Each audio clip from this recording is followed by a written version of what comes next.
வணக்கம். All in one zone devotion சேனலுக்கு உங்களை அன்புடன் வரவேற்கிறேன்.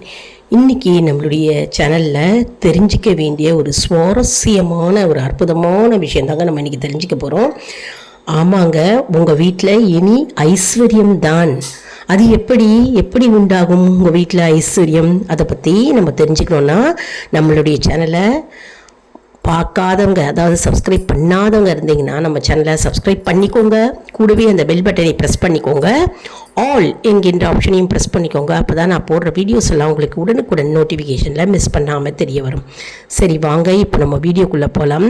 வீடியோவை ஸ்கிப் பண்ணாமல் முழுமையாக பாருங்கள். அப்போ தான் உங்களுக்கு டவுட்ஸ் இல்லாமல் புரிய வரும்.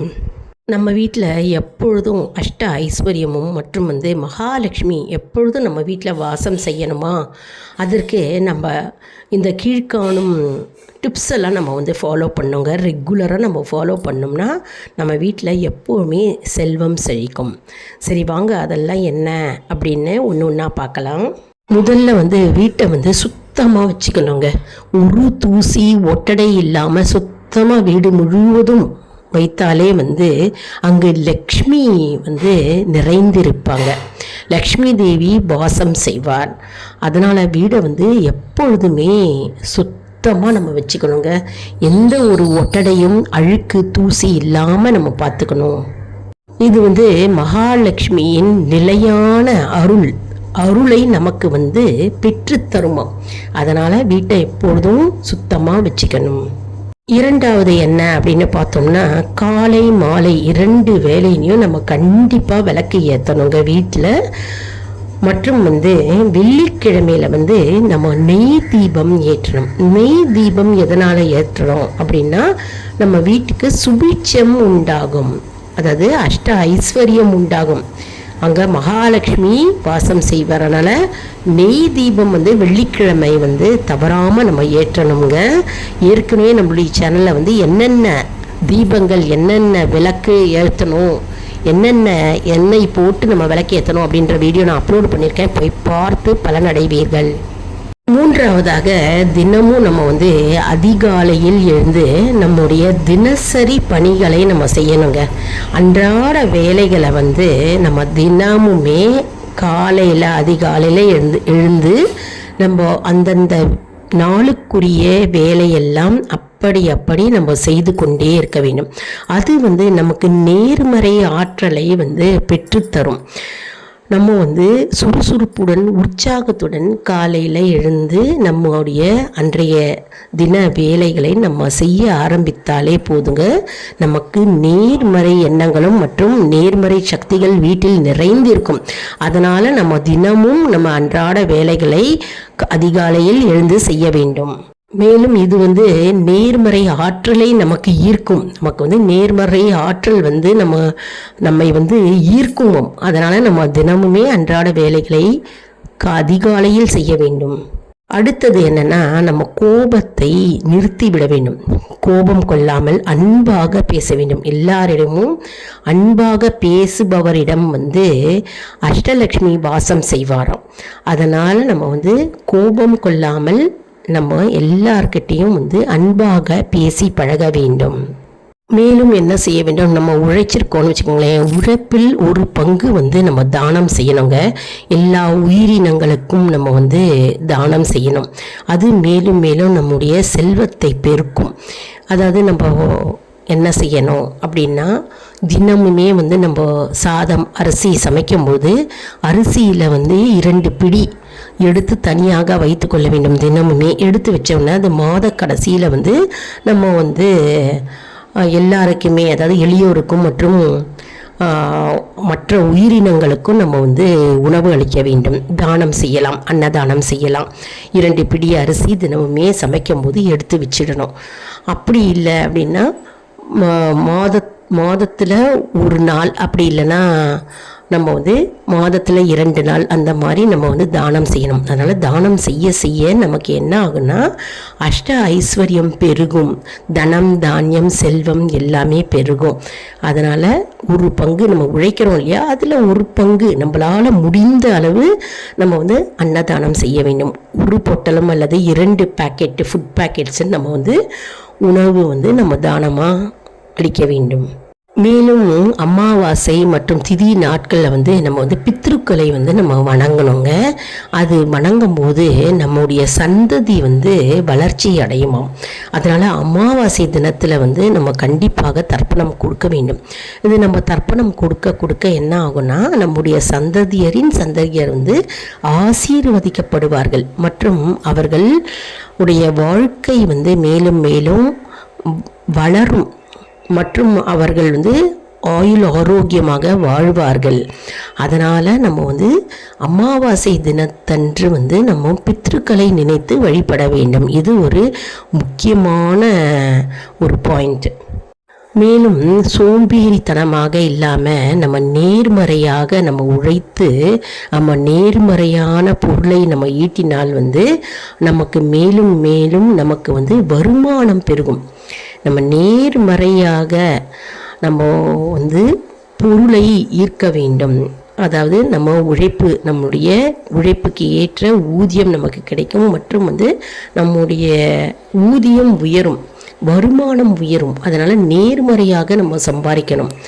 அதாவது honesty is the best policy அப்படின்னு சொல்லுவோம் இல்லையா. அதாவது நம்ம நேர்மறையாக உழைக்க வேண்டும். உழைத்து நமக்கு அதுக்கேற்ற ஊதியம் நம்ம பெறும்போது நமக்கு மன திருப்தியும் உண்டாகும் மற்றும் வந்து நமக்கு வந்து நம்முடைய வருமானம் மேலும் மேலும் உயரும். 8வது விதிமுறை என்ன அப்படின்னா, பெற்றோர்கள், ஆசிரியர்கள் மற்றும் பெண்களை வந்து நம்ம மதிக்க கற்றுக்கொள்ள வேண்டும். மதிக்கணும். அவர்களை நம்ம மதிக்கும் போது நமக்கு தானாகவே செல்வம் பெருகும்.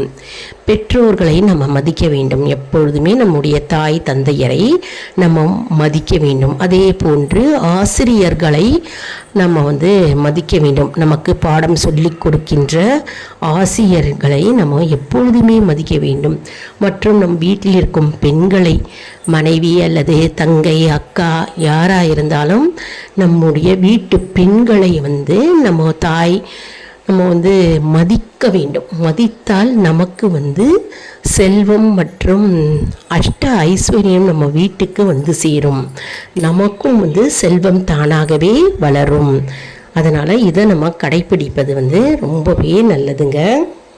அடுத்தது 9வது வந்து நம்ம வீட்டில் வந்து எப்பொழுதுமே வந்து மஞ்சள், கல்லுப்பு இதெல்லாம் வந்து இருக்கிறதா அப்படின்னு எப்பொழுதுமே நம்ம பார்த்து கொள்ள வேண்டும். அதாவது அது தீர்ற வரைக்கும் நம்ம வந்து வாங்காமல் இருக்கக்கூடாது. அது தீருவதற்கு ஒரு வாரம் முன்னாலேயே நம்ம வந்து வாங்கி வைக்கணுங்க. மஞ்சள், கல்லுப்பு, குங்குமம் இதெல்லாம் வந்து வீட்டில் நிலைத்து இருக்கணும். எப்பொழுதுமே வற்றாத செல்வமாக இருக்கணும். அப்படி இருந்தால் தான் நம்ம வீட்டில் லக்ஷ்மி தேவி வாசம் செய்வார். அஷ்ட ஐஸ்வர்யம் தானாக வந்து சேரும் மற்றும் வந்து அந்த வீடு வந்து செல்வ செழிப்பு உண்டாகும். அதனால் இதெல்லாம் வந்து குறைவில்லாமல் பார்த்து கொள்ள வேண்டும். முக்கியமான மங்கள பொருட்கள் இதெல்லாம் இல்லையா, மஞ்சள், குங்குமம் மற்றும் வந்து கல்லுப்பு, மகாலட்சுமியின் அம்சம் கல்லுப்பு. அடுத்து வந்து அரிசி, இதெல்லாம் வந்து பருப்பு வகைகள் இதெல்லாம் இருக்கிறதான்னு பார்த்து நம்ம வாங்கி அப்படி எடுத்து வைக்க வேண்டும். கடைசி வரைக்கும் டப்பாவில் காலியாக எம்டி ஆகிற வரைக்கும் நம்ம வச்சுருக்கக்கூடாது. அது தீருவதற்கு முன்னாலேயே ஒரு வாரம் முன்னாலேயே வாங்கி வைத்து நம்ம டப்பாவில் போட்டு வைக்கணுங்க. அதனால் இது வந்து நிறைய வாங்கி இந்த பொருட்களை நம்ம வைக்கணும். அடுத்தது லாஸ்ட் 10வதாக பேராசை கொள்வது கூடாது. பேராசை இருக்கவே கூடாதுங்க. மற்றும் வந்து அடுத்தவர்கள் வந்து முன்னேறுகிறார்கள் அப்படின்றது, அடுத்தவர்களை பார்த்து நம்ம வந்து பொறாமைப்படக்கூடாது. அப்படி இருந்தால் நமக்கு செல்வம் தானாக வந்து சேரும். ஸோ பொறாமை குணம் நமக்கு இருக்கக்கூடாது.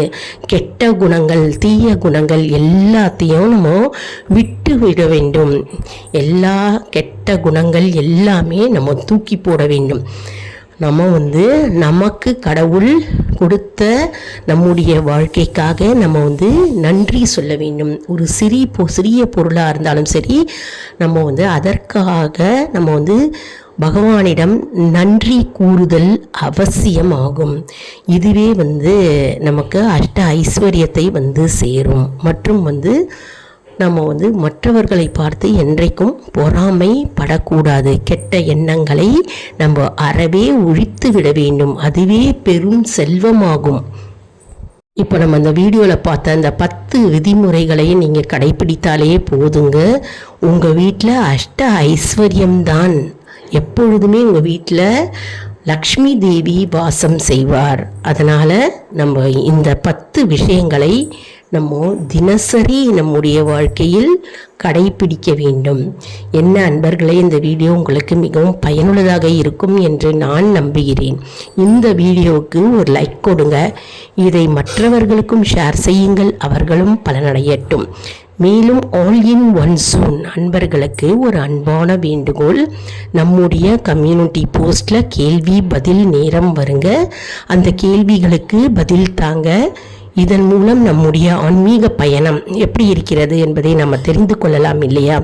இது வந்து சப்ஸ்கிரைப் செய்தவர்களுக்கு மட்டுமே தெரிய வரும். அதனால் நம்முடைய சேனலை மறக்காமல் சப்ஸ்கிரைப் செய்து கொள்ளுங்கள்.